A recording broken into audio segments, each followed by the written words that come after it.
ఇప్పుడు ఒక్కొక్క అమ్మాయి ఉంటుంది, ఒక్కొక్క అమ్మాయి మంచి అమ్మాయి ఉంటుంది, ఆమెకి ఎంత గౌరవం ఉంటుంది. ఇప్పుడు ఏసాలు వేసుకొని తిరిగి అమ్మాయికి ఎంత గౌరవం ఉంటుంది ఏమ్మా.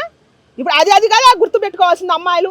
అబ్బాయిలు కూడా ఒక్కొక్క అబ్బాయి కష్టపడుతుండు కుటుంబం కోసం, కోరికను సైతం త్యాగం చేసి. ఒక్కొక్క అబ్బాయి బైరేగేసాలు వేసి తిరుగుతుండు. వాడిని చూసి వీడు నేర్చుకోవాలా, లేకపోతే వీడిని చూసి వాడు చెడిపోవాలా?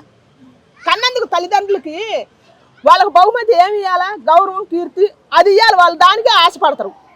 అది లేకుండా కన్నందుకు చెడ్డ పేరు తీసుకొచ్చి వాళ్ళ ప్రాణాలని బలి చేస్తారు అనమాట. అది కని పెంచినందుకు రుణం తీర్చుకునే పిల్లలు. ఎట్టాటి బైరేగి పిల్లలు ఉన్నంతసేపు ఇదే ఏముంటుంది, ఇవాళ తల్లిదండ్రులు చంపుతూ, రేపు ఇంకొకరిని చంపుతావు కదా.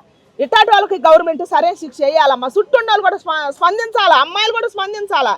ఇప్పుడు నిన్ను చూసి ఇంకొక ఆమె చెడిపోయే అవకాశం ఉంటుంది.